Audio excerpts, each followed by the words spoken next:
नमस्कार, मैं हूं विशाल यादव। संवैधानिक पदों पर बैठकर सरकार की उतनी गुलामी करनी चाहिए जिसमें खुद का मान सम्मान बचा रहे। दोस्तों, हम लोगों को मालूम है कि संवैधानिक संस्थाएं आजकल सरकार की गुलामी में इतना मगरूर हैं कि संविधान को भूल गई हैं, अपने पद को भूल गई हैं और सरकार के आदेश पर कुछ भी कर गुजरने की वो लोग कोशिश करते हैं। सरकार कहती है उनका एनकाउंटर कर दो, उनका एनकाउंटर कर दिया जाता है। सरकार कहती है उनका घर तोड़ दो, उनका घर तोड़ दिया जाता है। सरकार कहती है ऐसा करो वैसा करो, और संवैधानिक संस्थाओं में बैठकर लोग कुछ वैसा ही कर रहे हैं। इसी बात को लेकर आज सुप्रीम कोर्ट के जस्टिस ने चौंकाने वाला खुलासा किया है। दोस्तों, कई बार बड़े बड़े पदों के अधिकारी भी ये कहते पाए गए हैं कि सरकार के आदेश पर इतना मत गुलामी करो कि सरकार जब बदल जाएगी ना, तो जब फाइल खुलेगी तो तुम्हारी लंका लग जाएगी। इसीलिए संवैधानिक पद का सम्मान कीजिए। संविधान आपको जो इजाजत दे आप वैसा कीजिए। सरकारें आती हैं, सरकारें जाती हैं, लेकिन आप वही रहेंगे और फाइल कहीं नहीं जाएगी। सरकार बदलेगी तो फाइल खुलेगी, फिर आपको मुश्किलों का सामना करना पड़ जाएगा। इसीलिए संविधान को अपनाइए, संविधान के हिसाब से काम कीजिए। सरकार के कहने पर आप गोली मत चलाइए, सरकार के कहने पर आप विपक्षी नेताओं के घर में जाकर छापेमारी मत कीजिए, आप विपक्षी नेताओं को उठा उठाकर जेल में मत डालिए, नहीं तो सरकार बदलेगी तो हिसाब और किताब सबका होगा। अब दोस्तों, यहां पर देखिए, सुप्रीम कोर्ट के पूर्व जस्टिस मदन बी लोकुर साहब ने साफ साफ संकेत दे दिया है कि चाहे जांच एजेंसी हो या फिर पुलिस विभाग हो या फिर कोई भी विभाग हो, कोई संवैधानिक संस्था हो या फिर कोई संवैधानिक पद पर बैठा हुआ अधिकारी हो, उसे सरकार की चरण वंदना नहीं करनी चाहिए। जरा यहां पर देखिए, खबर में साफ साफ लिखा भी है, पहले जेल में डालें फिर इन्वेस्टिगेशन हो, यह नहीं होना चाहिए। बिल्कुल सही बात है। दोस्तों, होता क्या है आजकल, पहले उठाकर जेल में डाल दिया जाता है, यानी कि अभी अपराध सिद्ध नहीं हुआ है, आरोप सिद्ध नहीं हुआ है, वो सच में अपराधी है या फिर नहीं है, इसका प्रमाण सरकार के पास नहीं है, लेकिन उसके बाद भी सीधा उसे उठाकर जेल में डाल दिया जाता है। और खास तौर पर ईडी सीबीआई ऐसा ही करती है। पहले आरोपी को उठाकर जेल में डाला जाता है, फिर जांच शुरू होती है। अब जांच 6 महीने चल रही है, साल भर चल रही है, 2 साल चल रही है, 10 साल चल रही है, कुछ पता ही नहीं है। अरविंद केजरीवाल, मनीष सिसोदिया, संजय सिंह जैसे विपक्ष के कई बड़े नेताओं को पहले उठाकर जेल में डाला गया, फिर 5 महीने, 6 महीने, साल भर जांच चलती रही और बेगुनाह लोग जेल में सड़ते रहे। इसी बात को लेकर सुप्रीम कोर्ट के पूर्व जस्टिस मदन बी लोकुर साहब ने कहा यह सही नहीं है, ऐसा नहीं होना चाहिए। पहले आप जांच कीजिए, जब वो दोषी पाया जाए, जब वो अपराधी पाया जाए तो उठाकर उसको जेल में डालिए। लेकिन ये तरीका बिल्कुल गलत है कि आप पहले उठाकर जेल में डाल देते हैं, फिर आप जांच शुरू करते हैं। अब जांच चल रही है, जांच चल रही है, वो बेगुनाह बिना वजह के जेल में सड़ रहा है ना। जबरदस्त बात जस्टिस मदन बी लोकुर साहब ने जो कहा है, लाखों सलाम, ऐसा ही नियम बनना चाहिए। देखिए यहां पर लिखा है, पहले जेल में डाले फिर इन्वेस्टिगेशन हो, यह नहीं होना चाहिए। सुप्रीम कोर्ट के पूर्व जस्टिस लोकुर बोले, हिंदू राष्ट्र तो हो नहीं सकता, पूरा संविधान बदलना पड़ेगा। यहां पर मनुवादियों के गाल पर भी करारा तमाचा जस्टिस लोकुर साहब ने लगा दिया।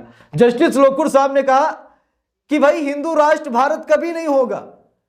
जो लोग सपना देख रहे हैं ना हिंदू राष्ट्र का, हिंदू राष्ट्र भारत कभी नहीं होगा, क्योंकि हिंदू राष्ट्र के नाम पर एक विशेष जाति का राष्ट्र बनाने की कोशिश की जा रही है। अगर हिंदू राष्ट्र की बात की जाती है और सभी हिंदुओं का सम्मान किया जाता है तो बात अलग की है, लेकिन ऊंची जात के लोग हिंदू राष्ट्र का नाम देकर के, क्योंकि वही अपने आप को हिंदू समझते हैं, बाकी किसी को हिंदू समझते नहीं, किसी को पिछड़ा समझते हैं, किसी को दलित समझते हैं, किसी को नीच, किसी को शूद्र समझते हैं, बाकी हिंदू कहां समझते हैं। अगर ऊंची जात के लोग सच में सभी को हिंदू समझते हैं तो गले क्यों नहीं लगाते हैं, सबके यहां क्यों नहीं आते जाते हैं, क्योंकि वो हिंदू समझते ही नहीं है, किसी को सिर्फ अपने आप को हिंदू समझते हैं, इसीलिए वो हिंदू राष्ट्र की बात कर रहे हैं। तो ऐसा हिंदू राष्ट्र कभी नहीं बनेगा। अब कुछ लोग कहेंगे कि आप हिंदुओं के खिलाफ बोल रहे हैं, ऐसा नहीं है। हिंदू राष्ट्र की परिभाषा क्या है? जो लोग हिंदू राष्ट्र बनाने की बात कर रहे हैं वो हिंदू राष्ट्र की परिभाषा क्या बता पाएंगे कि हिंदू राष्ट्र का मैनिफेस्टो क्या है, हिंदू राष्ट्र की परिभाषा क्या है, हिंदू राष्ट्र कैसा होगा, इसका क्या मतलब है, क्या मायने हैं? क्या कोई बताएगा हिंदू राष्ट्र के मायने क्या है? जस्टिस लोकुर साहब यही बता रहे हैं कि भारत कभी हिंदू राष्ट्र नहीं हो सकता, पूरा संविधान बदलना पड़ेगा। और हम सभी लोगों को मालूम है कि संविधान कोई बदल नहीं सकता। जब तक संविधान बदला नहीं जाएगा तब तक हिंदू राष्ट्र बन ही नहीं सकता है, और ये चंद मनुवादी हिंदू राष्ट्र बना भी नहीं सकते हैं। अब देखिए यहां पर साफ साफ लिखा है, retired justice Madan B Lokur ने कहा कि जैसा चल रहा है उस हिसाब से पता नहीं कब केस खत्म होंगे। बिल्कुल सही बात है। ईडी सीबीआई जैसी केंद्रीय जांच एजेंसियों को सोच समझकर आराम से काम करना चाहिए। यह नहीं कि कुछ इंफॉर्मेशन मिल गई तो रेड करो, जेल में डालो। यह नहीं होना चाहिए कि पहले जेल में डाले फिर जांच शुरू करें। बिल्कुल सही बात यहां पर जस्टिस लोकुर साहब ने कही है कि ऐसा बिल्कुल नहीं होना चाहिए। पहले जांच कीजिए, उसके आधार पर अगर दोष सिद्ध होता है तो आप उठाकर उसे जेल में डालिए। आपको जो कानूनी प्रक्रिया अपनानी आप अपनाइए, लेकिन ऐसा नहीं होना चाहिए कि पहले उठाकर आपने जेल में डाल दिया, फिर जांच कब तक चल रही है, कितने दिनों तक चल रही है, वो बेचारा बेवजह जेल में सड़ेगा। बाद में पता लगेगा कि ये तो निर्दोष है, इसने तो कोई अपराध किया ही नहीं, उसे बाइज्जत बरी कर दिया जाता है। लेकिन उसकी भावनाओं को जो ठेस पहुंचता है, उसके जो मौलिक अधिकार है उसका जो हनन होता है, उसे बेवजह जेल में डाला जाता है, उसके समय को बर्बाद किया जाता है, तो इसका जवाब कौन देगा।